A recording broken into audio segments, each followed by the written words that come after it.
Hey everyone, Duke here, and as you may know, Vault of Glass is getting reprised craftable weapons with new perk pools and new origin traits for episode Heresy.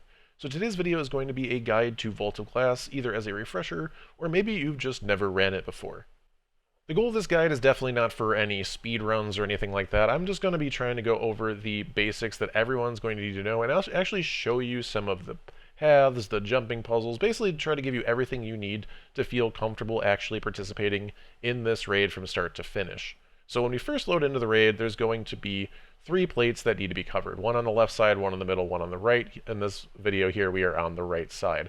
All you need to do is basically stand on the plate until you see the kind of white checkerboarded boxes around the plate fully formed, and then at that point you no longer need to be on the plate. You can be on the plate, you don't have to be on the plate. When they're all formed on all 3 plates, you'll see the spire here at the start that will start forming, and that is going to basically be telling you when that fully forms, that's when you're done with this encounter and allowed to actually go inside the Vault of Glass. So all you really need to be doing here while you are defending these plates is killing ads, really. The most important ads are going to be the Minotaurs to spawn, or Minotaurs that spawn. They're going to be spawning on both sides. There will also be a Cyclops, as you saw there, that will spawn in from time to time. You want to kill it just so it doesn't kill you, but these Minotaurs are the only enemies that can actually basically deactivate the plates and stop the spire from forming. Do note that these Minotaurs will be spawning on opposite sides, so if you kill one on one side of the plate, then you can go ahead and just kind of focus on the other side of the plate for the next one. Honestly, with all the options we have these days, it's not overly hard to be able to focus on this. The main thing is just, again, making sure your team is split up, covering each of the plates, and one thing that I've also noticed that can happen sometimes is that if you don't fully form the plate before you start running back and forth and killing the ads. Again, make sure that that plate is fully formed. You can know another little tip to make sure you know it's for sure fully formed is if you get off the plate, the little white checkerboarded boxes will basically start lowering. Again, you can see it kind of here that it's all the way up and it's not lowering at all. So again, if that either doesn't get formed in the first place, or if a Minotaur does step on it to deform it and basically stop it from building the spire there at the front, just make sure you stand on it again until it is fully formed. Now, cutting ahead a little bit, you will know the encounter is over when you get the message in the bottom left that the spire has activated. That is going to basically shoot a giant beam of light to the big door in the front and allow you to head through the door and towards the next encounter. So right inside the doorway, you're going to get a nice little drop of loot. Make sure you go ahead and grab that. Should be, again, right in your face, so not too hard to miss, or not hard. It would be hard to miss. But basically continuing down the path is going to allow you to get to the next section. Now again, most of the guides I go through, I don't really show these sections, it's just kind of follow the path and stuff, but here I want to do something a little bit different. Again, this is for kind of a big refresher. Maybe you haven't run this in years, maybe you've never ran it, maybe you ran it back in D1. I want to show like every single thing I possibly can to really make you feel comfortable, because again, the jumping puzzles and stuff, if you haven't already seen that, that might be uncomfortable to be able to do it. So as you saw, you kind of want to jump across to the platform and then kind of make a 180-degree turn behind you to get into this little underbelly section. There is actually a section and way you can go down to the left side, but it is recommended to go down this way because you will get a second secret chest. Again, well, I guess first secret chest. The first one's not really all that secret, but a secret chest down here if you come this path, and it's really not too difficult to do, so you might as well do it. And as you can see on the screen now, here is our secret chest that you can grab, and then again continue through to the next encounter.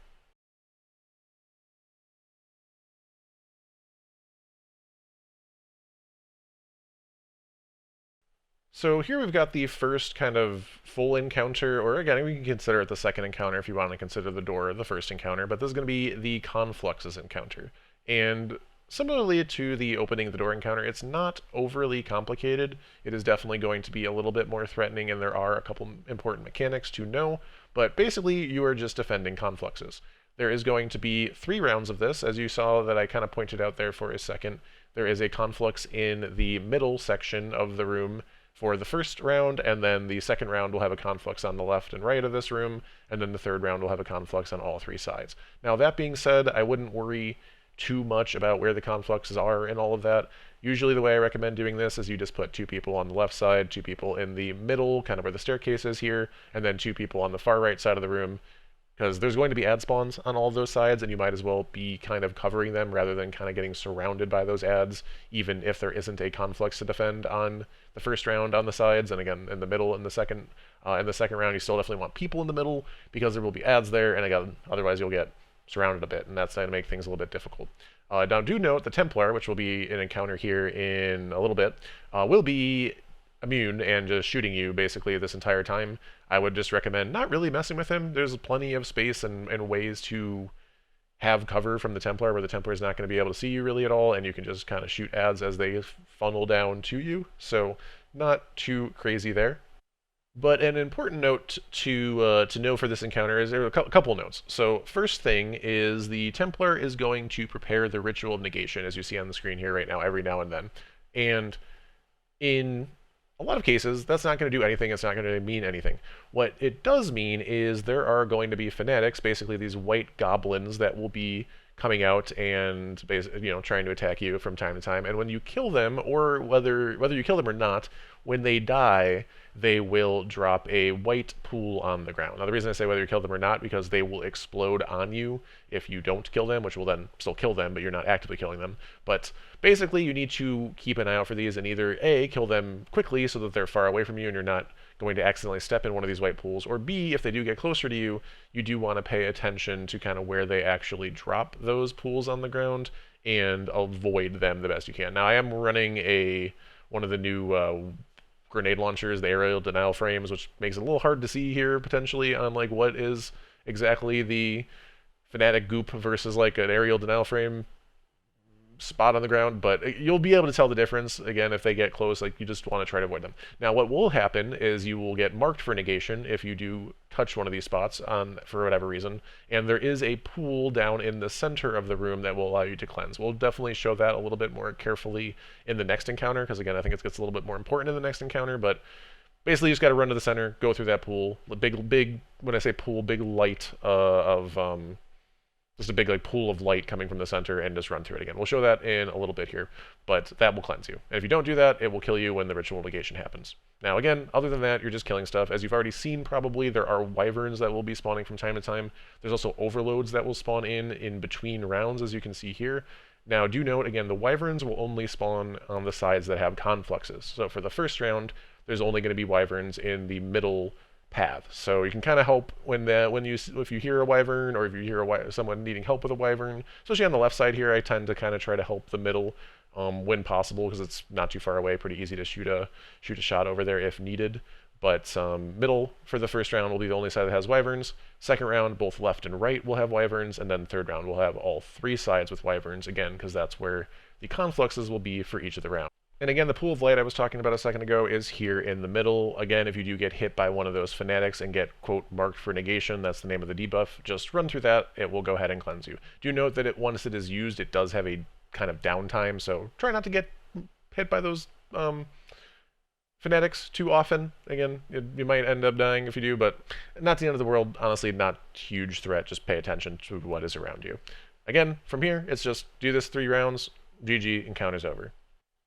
Now next we've got a bit of a slightly more complicated encounter. This is the Oracles encounter, and this footage in the beginning here is going to be just me basically kind of explaining how we run it to someone that I am currently running it with in the footage. And basically there's going to be 7 possible spots for these Oracles, which you will see what the Oracles look like in a second. And one of them is where I'm shooting there, second one where I'm shooting here. And I like to play on right and left side, so this is the right side of the room. If you play back here with a Xenophage or something that's long range, you can see the 3 Oracle spots, which I just shot all 3 of them back to back right there. All 3 spots that an Oracle spawns on right. You can then see the Oracle spawn in middle as well if you're playing in middle, just shot it there. And again, the last 3 will be on left side, which will be shown in the footage here quite often because I will be playing over there. So getting into the encounter itself, again, I usually don't like to recommend weapons just because I feel like not everybody has certain weapons or people are comfortable with certain weapons. But honestly, I really highly recommend Xenophage in this encounter if you have it. It just makes things really easy. You can deal with multiple oracles instantly. You can deal with the snipers. Again, anything long range is going to be helpful. And hell, you can even just run a sword and like go up close to them. Like you can do pretty much anything. But again, Xenophage just makes this encounter really as simple as possible if you have it. So I do recommend running it if you can. But anyways, basically going back again, these are the oracles. As you can see, that kind of whitish, bluish star in the distance that just showed on the footage here, and these are going to be spawning in a certain order. You're basically going to get 2 chances to see the order, and then the third time they will all spawn in, and you're going to need to shoot them in the order that you saw those first 2 times. You're going to get 2 chances, they'll show the same exact order. What I like to do is basically, again, let's say the first round 3 spawn in. If I see the one that I'm covering, and you're going to be split up on your team, you're going to be covering 1, maybe 2 spots. If you really get good, you maybe can cover 3 or even more, but usually on a team, there's 7 total oracles, there's 6 of you, you're probably only going to need to cover 2 at most. So if one of the oracles that you are watching spawns in, and it's the first one that spawns in, you would just call out 1, again, telling everyone that you have the first oracle in the rotation. And then once that oracle, again, once you get the 2 rotations, you get the third time they spawn in, you then shoot that one first, and then call out 1 so that everybody knows that the first oracle has been shot. And you just repeat that process again. If you were let's say you were the third oracle that spawned in those first 2 rounds that are showing you the order, you'd call out 3, and then again the third time that they come and spawn in all at the same time, you would know to shoot it third. Again, waiting for your teammates to call 1 and 2 first, and then you call 3 when you shoot it. So showing a bit of a more specific example here, this is going to be me shooting the 5th, 5th, and 6th oracles. Again, we had 2 chances to kind of see the order. I know the order, so I go ahead and shoot the first one, call it that I shot the first one.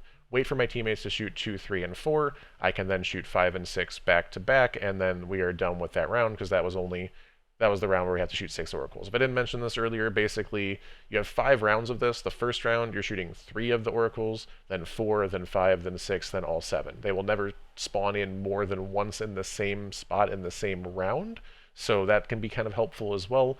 But again, by the time you get to the final round, every single oracle spot that I showed at the very beginning of this will spawn in 1 time exactly.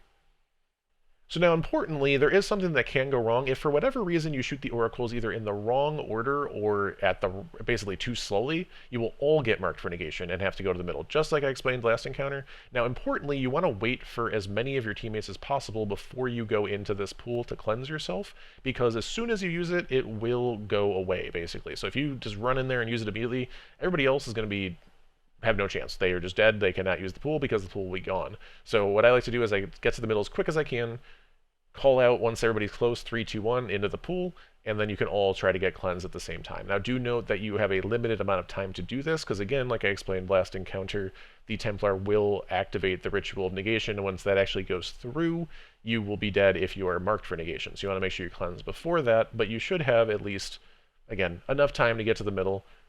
Wait at least, a couple seconds for everybody, and if they make it, cool. If one person's just, a little too slow, no big deal. You can take 1 res, but at least you're not having 4 or 5 or the whole team dying, so it allows you to get another chance at this. Because if it does get messed up, you will have the same order again. So this was actually an example of us doing all 7 the very final round, and I think we just had 1 out of order for whatever reason, but it's the same order from before, so it gives you a 3rd and a 4th chance even. You get 2 chances again to see the order. Really make sure you know what it is, and then go ahead and shoot the oracles. And next we've got the Templar encounter. This is going to introduce the relic, which I am going to be using in this footage, and basically all you're going to need to do, and there is ways to kind of avoid this, but I'm going to explain the whole way, is you need to destroy 3 oracles to start. They're the same exact idea as before. They spawn in the same locations. They can't spawn middle, so it makes it even a little bit easier, but they can spawn on either the 3 spots on the right or 3 spots on the left. And shoot them in the order that they spawn in. Again, you have 2 chances to see it. 3rd time you have to break them in that order. I like to stay in this back spot again as the relic holder just to kind of cover this hidden one.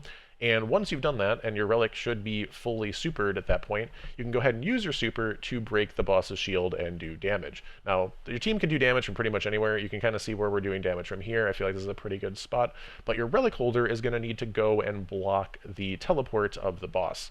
As you can see there, basically the boss has this like circle spot that he spawns on the ground. Again, see another spot here, and if you stand in it, it will turn white and not allow the boss to teleport there. Now again, this boss is very, very squishy, especially on normal, so probably shouldn't need too many blocks at the teleport, but that is the Templar encounter. Basically, everybody else shoots the boss, you just block the teleports. The only thing that can be a little bit extra there is there will be someone that gets detained, and if that is you as the relic person, if it's if you're doing DPS with your team and you get detained, not the end of the world, just you're all together, just going to shoot and break each other out. If your relic person gets detained, as the relic person, you do need to call that out and have somebody shoot the bubble to break you out. Otherwise, you will not be able to make it to the lock in time and the boss will teleport. If the boss does teleport, it's also not the end of the world, but you will need to basically get your super up again, potentially do oracles a second time, and then again use the super to break his shield again until he's dead. Now that Templar encounter is so fast and so quick, I didn't really even have time to explain it while it was going on, but as on the screen you could kind of just see me going forward and still showing the path through the raid. And here we are getting into the Gorgon maze, so I'm going to go ahead and skip ahead a little bit till when everybody gets here and show you and explain what is going on here.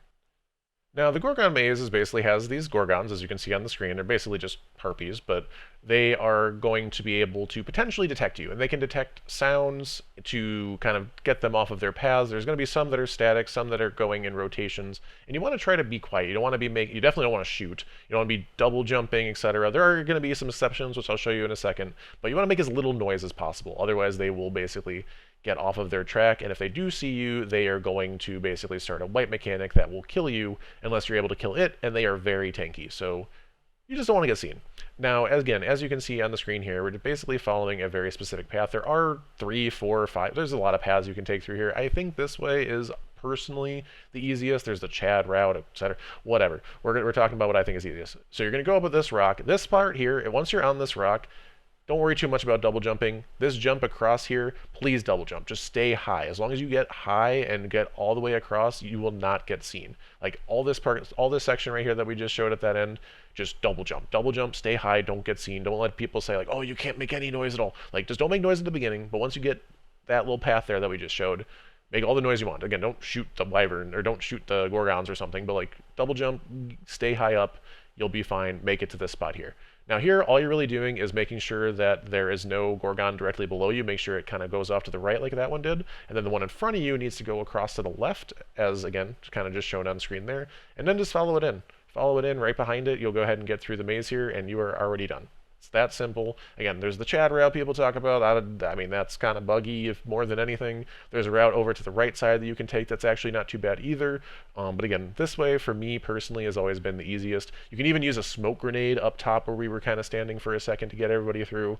But again, I feel like this way is kind of difficult to mess up as long as, again, make sure that you just double jump in the spot that I showed you. Don't worry about like single jumping and not making noise. Again, here, we're already kind of going ahead, but we are just getting through another kind of like, it's technically a jumping puzzle. If you can't make the jump across like I just did, there are platforms that will be spawning to like help you get across, but it's pretty easy. Like you'll see the platforms just right in front of you, and then just take them until you can jump all the way across to this wall that we're currently running on. If you saw the jump I just made a second ago, I would recommend doing that jump because that wall does jet out a little bit and can push you off if you just kind of walk across it. So rewatch that part if you need to kind of see where I jump out around the wall and then kind of come in. And then you do have a chest up where we just grabbed. Do note there was a chest in the Gorgon maze. I would not recommend even messing with that. It's harder than it needs to be. Just, again, if you want to do it, that's a down the line thing. Focus, if you're just doing the raid for the first time, or just, you know, coming back to the raid for the first time, focus on these things, get that other secret chest on a later run. So we are finally in the final boss area in the first of 2 encounters. This is the Gatekeeper encounter. You can see 2 inactive portals here to my left and my right, and there's going to be plates next to each of those. You're going to want one person set up near each of those plates, basically defending them. Again, just like the very beginning opening door encounter, once we kind of get started here, you need to make sure you stand on that plate until it fully forms. Again, having those little white checkerboarded things I was talking about from the very, very first opening door encounter. Make sure that they are open, and then they are just defending those plates from adds. Make sure you do have overload, as there will be overloads coming out these doors, which you'll see here in a second that I help kill one. They'll be on both sides, coming out the same doors, kind of on the same side of the plates here. So if you're on the right side or the left side, just be looking for those overloads. And those Minotaurs are going to be the ones that can deactivate the plate, so make sure you do stand on the plate again if for whatever reason they do so. Now that's accounting for 2 of our players. The other 4 players, you're going to need one person to go grab the relic, which basically you need to kill the Hydra in the center, and then it'll drop the relic in the center, which that's me here. And you're going to have one person to go in each of these portals that when they open up. Now, those people are responsible for telling the relic person what side the first shielded Minotaur spawns on, because you need the shield to break or the relic shield to break the shield of the Minotaur to be able to actually kill it. And as you see there, I go ahead and kill it, and then you're going to go ahead and drop the relic immediately, because at the top of my screen you can see that I am now teleport destabilized. What that means is I cannot leave this kind of portal area that I am in until that is gone. So by dropping the relic, I allow the other person to leave this portal, and then that is going to allow them to get the relic to the other side, because that's always going to be where the other Minotaur spawns. Basically, one side gets the shielded Minotaur, one side gets the Wyvern, and then they flip every 2 or 3 ad waves, basically, but it's always going to be Minotaur on, shielded Minotaur on left, then shielded Minotaur on right, then shielded Minotaur on left. Again, the first one is the only random one out of that. Now, again, while you're here, you're basically just defending the Conflux. There is a Conflux behind me. Just play up top and just clear the ads as they're spawning, not too bad. But as you can see here, this is the next shielded Minotaur. So basically, while I'm defending here, my team is rotating the relic on the outside, which you'll see here in a second. I'll kind of explain how the full rotation goes once I'm actually outside to kind of see a little bit more here, but waiting for my teammate to come be able to break this shield. If you do have stasis turrets and stuff, I mean, it just makes it super easy. You freeze them so he can't even get anywhere near the Conflux, but I mean, it's not super necessary, not super... He's not going to get too close unless you're kind of messing things up anyway, but stasis is nice. I've always just ran this. Now, again, teammate just came in, killed that Minotaur, so now it's my turn to leave the portal with the relic, because now they have that teleport destabilization. Now, the important thing here, again, we have 4 people doing this rotation. 2 people inside at all times, but now me, when I leave that portal, I now have teleport destabilization, so I cannot go in the other portal. I have to have that 4th person in the rotation pick up the relic. They go in that other portal, and then, again, drop it to the person in there. That person comes out to give me the relic back, and then I am going to basically be the next one to head into this left portal once it's my turn again. While you're waiting, you can just kind of help kill ads, you can kind of help kill the overloads. Do note on this middle island I'm about to jump on, there will be one of those hydras that will spawn in from time to time. Whenever that hydra is alive, both portals will be closed, like you can't go through. So as you see here, it spawns in, both portals are not active right now, they don't have the light there. As soon as it dies, the portal activates and I'm able to go through. And again, same thing here as before, I'm just killing this Minotaur, dropping the relic to my teammate, and then staying in here to defend, because once again, I do have that teleport destabilization. That again means that I cannot leave this room until that timer runs out. Now, I do recommend having like a high hitting from a range heavy, like not a sword, for the Wyverns. Again, those Wyverns can be threatening. They're not too tanky, but they can be threatening if you don't kill them quickly. So I'd Galahorn, Xenophage, any GL, any rocket, like a lot of good options, but just I wouldn't do a sword, I wouldn't do anything like just going to be right on top of them. But after 6 waves, they will stop spawning here. And once the final Minotaur is down, the Confluxes will just despawn. If you do have teleport destabilization, that will go away so that you can just leave the portal. And everybody's going to need to come to the center of the room as you see me coming here. Importantly, the relic person needs to be paying attention for 3 more shielded Minotaurs. The first one is going to be here at the top of the stairs, as you see spawning in right there. Again, same as before, they just need to break the shield, and then everybody can help kill them, or they can just kill them. Everybody else can, again, be focusing on some of the other ads that will be spawning near this Conflux in the center. The second Minotaur will be spawning on the right side of the room, as we can see spawning here in just a second right there. Again, same idea, same. At this point, you don't have to like rotate people who have the relic or anything. The same person can just use it the whole time. And then the final 3rd Minotaur will spawn on the left side of the Conflux. Again, make sure that relic person is paying attention to it. Also, make sure if you are holding the relic, just don't like jump up really high and slam down, because you can fall off the map, and if you fall off the map with the relic here, it is a wipe. So not a great time for that to happen. Final thing will happen is the 3 Wyverns spawn in, 2 from the portals, 1 from the top of the stairs. Pretty easy to melt. Again, if you have any supers, any heavy there, just use them, take them down, and then the encounter is complete. So for the final encounter, we are at Atheon, and this encounter moves, honestly, a little too quickly, and there's just a little bit too much to talk about to kind of do it live like I've been, so I'm going to go ahead and use my VOD and be able to pause when needed to kind of talk about certain things here. But basically, the one thing I would highly recommend before starting is making sure that you have a long-range gun, preferably a sniper. I definitely highly recommend a sniper. It's going to take or make taking down the oracles, which we'll have here in a little bit, a lot faster and a lot quicker, and it's very important to be able to take them down quick. So a sniper is highly recommended if possible. Again, if not, scout rifle, pulse rifle, like something that can shoot at a long range to help kill those oracles is going to be very beneficial.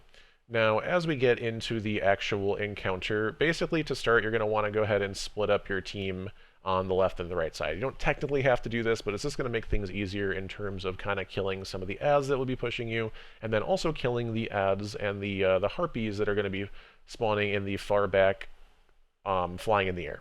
Now, what you can do with these harpies is kill all of them on a given side, whether you're on the right side or the left side, other than one. If you just leave one alive, they will stop spawning. Now, I was using Graviton Lance, and it was just like insta-killing them all, which was kind of funny.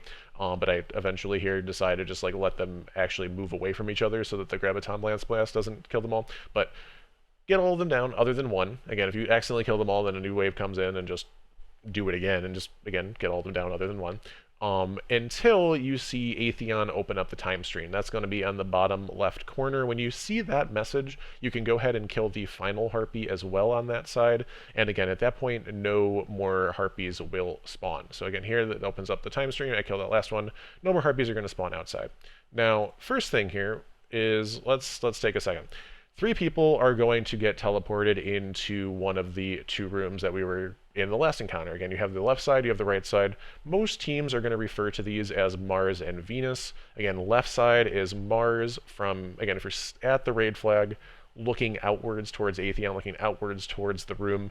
Left side is Mars, right side is Venus. This side that we're currently in is Venus. Again, if you get confused, Venus is kind of like the more lively side, grassy side, more alive, like whatever you want to consider it. The Mars side is more barren, more reds and browns. Like Mars probably is more self-explanatory. Again, Venus in D1 was a more grassy, green-looking area as well, but these aren't technically Mars and Venus. This is what a lot of people call them. So this side is, again, right side and Venus. And so first thing, again, before we even start the video going again, having it paused here, is you're going to have the relic from the Templar encounter and from the previous encounter just now in Gatekeeper right at your feet when you get teleported in. Somebody needs to grab this. Very, very important. If nobody does, you're going to be in trouble. So what I usually recommend is just immediately try to grab it. If somebody was faster than you, they'll have it. No problem. Just make sure somebody has it. Now, once you have it, you're going to go ahead and push forward and kill all these ads. And we'll see that here. And anyway, you don't technically have to even kill these ads, but just makes it a little bit easier. And continue to progress all the way through to the far side, across a couple of these jumps, and all the way basically to this back wall. And then the relic person, this is why you need to have the relic, is going to be able to cleanse, as you'll kind of see there before, is that you'll be constantly going dark. You'll be like, your screen will be going black in this room without this cleanse. You're marked by the void, as you can see on the left side of the screen. That's going to be the debuff in here. And by coming into this bubble and holding down this shield, that's going to allow you to cleanse both yourself, as you know you're going to have the shield, so you'll obviously be in it, but then anybody else that comes into it will also get cleansed and again be able to see again. Additionally, again, this is moving fast, which is why I have the ability to pause here. You'll, by this point, probably see 3 oracles in the air. Now, these are a little different than the earlier ones. You can see that they're orange. Or orangish yellow, red, I don't know. But basically, hopefully by this point, your team on the outside, the 3 people that didn't get teleported in, have called out to you what order you need to shoot these in, because this mechanic is going to work the same as it did earlier. Now, the way that it worked earlier, again, right, is we got to see the order twice, and then the 3rd time they spawn in all at the same time, and we have to shoot them in the correct order. So the, quote, seeing the order twice thing happens on the outside for the 3 people that don't get teleported. They need to then call out what order they spawned in. So, like, let's say left, right, middle, middle, left, right. I haven't actually watched this footage immediately before I talked about this, so I don't actually know what the order is for this first one. But basically, they're going to tell you the order, and then you need to shoot that in that specific order. If you shoot these in the wrong order, that is going to kill you. It's going to wipe the entire encounter, restart. So, again, from here, we'll get this cleanse, and then they're calling out the callouts for us, and we're shooting middle, and then left, and then right. And again, that was the call out from the other team. We shot them in the correct order. We're good. We're not dead. So after that, again, I like to drop the relic to help kill the oracles. It's really, honestly, pretty recommended. It just makes it a lot easier. Have 3 people shoot the oracles, especially if you end up doing this on Master at any point later. I think that's a very helpful tip. And if you ever do the challenge or the challenge on Master, you have to, because everybody has to kill an oracle. But that's getting kind of past our goal of this video, so let's stop that there. But this is going to happen 3 times. So again, kind of in between here, we're just vibing, making sure we're cleansing again, because you are marked from the void. Anytime you're not holding up that shield, you're slowly going dark. The shield can also kind of protect you from, you know, any of the ads that might be shooting you. But eventually, 2nd set of oracles spawn in. Again, hopefully your team called out what order they spawned in, and you shoot them again. And then there will be a third round of oracles here in a second, same exact thing. Now, as we can see here as well, and going kind of back to the pause, there is one of these portals is now open, right? This right side, you can kind of see it glowing over here. And that is because on the outside, somebody stood on the plate to open this portal, just like last encounter, right? We had people standing on Mars and on Venus to open these portals. Technically, you can have people open up both portals if you're not sure, if you're confused, if you just want to make things a little bit easier. You can be like, let's just make sure one person opens up the left side, one person opens up the right side, the third person makes the call-outs for the oracles, right? You can absolutely do that. Alternatively, and usually what I do is just as soon as you get teleported in, you call out what side you're on, and then just focus on opening up that side by standing on the plate. You can stand on the pillars on the outside as well to kind of open it as well, which I'll show here in a second in the outside footage. But again, make sure that that's open so that this team, once we shoot the third round of oracles, can immediately leave. So we'll go ahead and start the footage again. And again, third round of oracles comes in. I drop the relic to help shoot them in the correct order that was called out, and then immediately we can start going to leave out the portal. Now what I try to do here is, I'll show it here again, is holding the relic kind of as we're going through the portal. This helps a lot because you want to try to not have people have that that debuff, that marked by the void debuff, once they leave, right? Because if they don't get cleansed again, even if they go outside this portal, if they didn't get cleansed again to remove the marked by the void debuff, they will continue to go dark, and that makes things a lot more difficult, let's just say. Again, so you can kind of see I'm holding it here, I'm waiting for them to both go in, and then I'm also holding it as on the way out to try to like get them one more time, just in case they somehow didn't get cleansed, you know, kind of as they were going through. Because again, here, if they didn't get cleansed and they're still marked by the void, they're just going to be going dark out here, and they're not going to really know where to go, like, because they're going to be, their screen's going to be black, right? Like they can't see how to like get around or to move around, right? And they won't be getting cleansed because at this point you're kind of done with cleansing.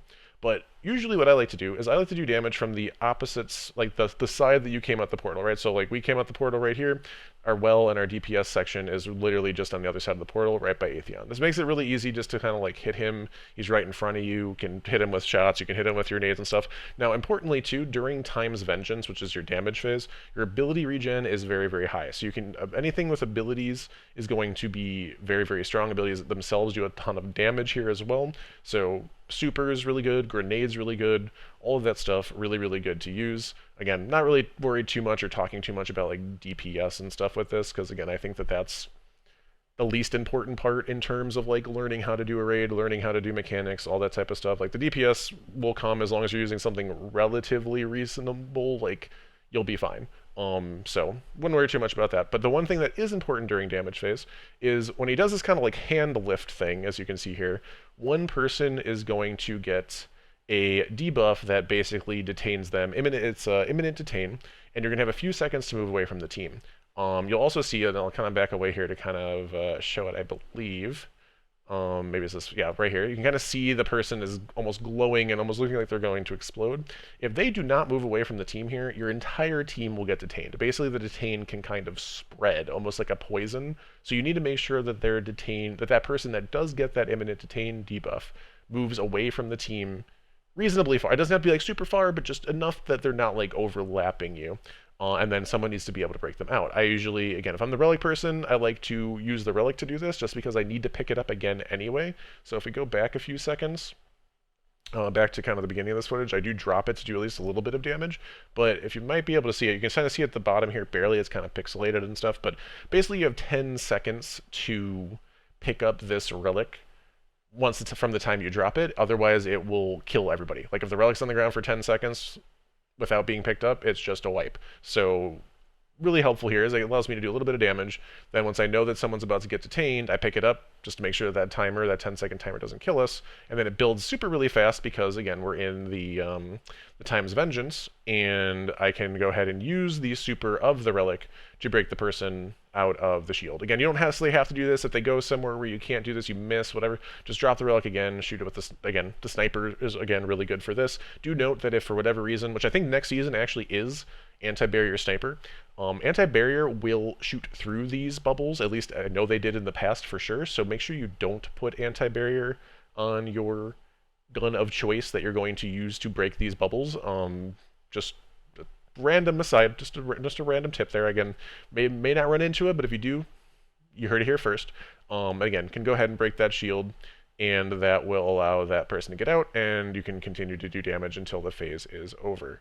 So now here showing some footage from not getting teleported. Again, this is same kind of idea as the inside, honestly, but it's just you are now responsible for watching the order of the Oracle teleportation and making sure that the portal is open for the team that is getting teleported in, right? So they can get out like we just showed.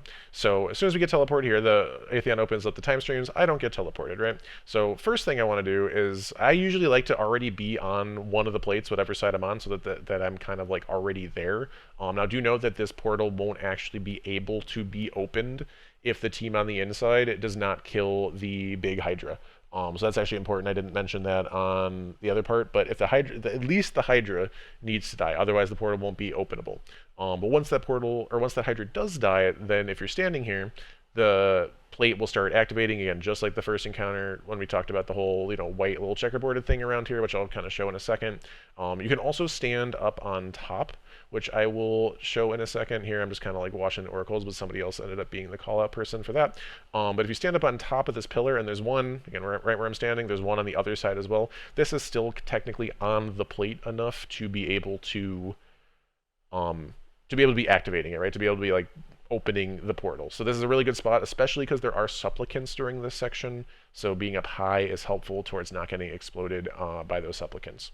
Now additionally, and what a lot of times I will do, even if someone else isn't in the better position, like being more near the raid flag, kind of above the raid flag, there's a little ledge there, is a nice spot to be able to just see the oracles straight on. But you can still be watching the oracles from the spot I'm in here, right? And again, you can see these red oracles on my screen. And really all you got to do, again, pay attention to the order that they're spawning in, and then call out the order that they're spawning in. Again, just left to right is all you really need to do.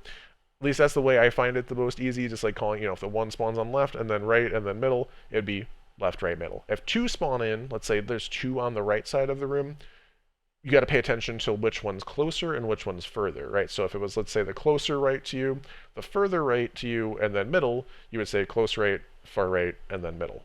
Now again, once you've stood on this plate for long enough, again, you can start to see that white checkerboarded part starting to go up, you will get this message, a Vex time gate is active, and again, now you can see this portal in front of me is active. At this point, you can go wherever you want. I mean, I wouldn't really go anywhere you want, but again, you can focus more on helping make the callouts, you can focus on killing the supplicants, focus on killing some of the other harpies, whatever you need to do. You don't have to be here on this plate anymore if you don't want to be, you can be.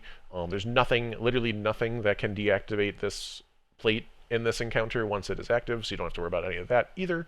So again, just a note here, once you have this Vex time gate active, you are good to go. Again, make sure that it's the correct side. Again, for this team called out that they were on Venus, so I'm on the right side here for the Venus portal. If they had said left side, make sure you're on the other side to activate it, or again, if you're confused at all, or just want to make things smoother or less communication for your team or whatever, you can just open both portals, then you for sure know that the portal is open that you need. That's another option. Just, again, it's a little bit easier if you don't have to worry about both portals opening and making the callouts, then like it's a little bit smoother to be able to do it this way. Now again, just showing one more set of footage here for the inside. Again, me getting teleported, trying to pick up the relic. Somebody else gets it first, that's fine. Again, focus on killing the Gatekeeper, run to the far side. As you'll see for sure here, I'm marked by the void. My screen's getting darker, but again, knowing that this is the point, like right where I'm running to, that everybody is going to, makes it so you don't have to worry. You don't have to worry about cleansing along the way. You don't have to worry about any of that. Just like literally kill the ads on the move, get to this point here, and just stand there. Again, if your relic person is a little bit late, just stand there. You just don't move around. Don't accidentally fall off the map. Just like get to the point before your screen goes dark, like I do here. Turn around, and I'm just going to stand here, right? Like if my relic person's not quite here quite yet, that's fine. I don't have to go to them. They're going to come to me, right? Just chilling right here. Start shooting the oracles as soon as you can. Again, as soon as you get that cleanse, now your screen's good, and you're good to go. That's the main part. I think the hardest part for most people is this first rotation when you get teleported in. I think this is the part that has the most struggles, has the most wipes that I've seen, is just the very first rotation inside, and I think it's mostly because of what I was just talking about, right? It's because people try to get a cleanse along the way. They are worried about, oh, my screen's going dark, whatever. Like, you have plenty of time. Like you get, as long as you just get to here, then you don't have to move at all. And again, your relic person's on the way. If the relic person, let's say the relic person's just like way behind, they can cleanse themselves. they can see again, and then they'll see you, they'll come to you and just get you cleansed, right? Again, it's important that you do it quickly because, you know, those oracles are going to be spawning and you need to be able to shoot them. But as you can see there, again, if I go back just a few seconds, go through this footage again, even if I don't get this cleanse right away, I haven't gotten cleansed quite yet, I'm shooting them, like my screen, I'm able to shoot these first two before that cleanse even comes in, then I get the cleanse to see it. But I can pretty much shoot all three of these oracles before I even need a cleanse anyway. So like that shows you how much time you really do have to shoot these before you need that cleanse, and then again, then you have plenty of time before the second rotation of oracles comes in to make sure you do get the cleanse, you're chilling, you're vibing, you don't have to move around all over the place. So just again, maybe a little over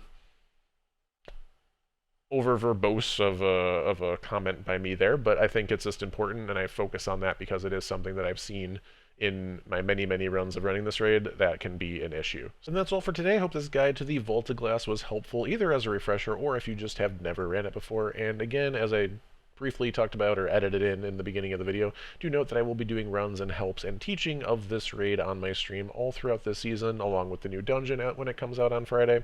So come on by if you'd like to run. And as always, thank you so much for watching, and have a wonderful day.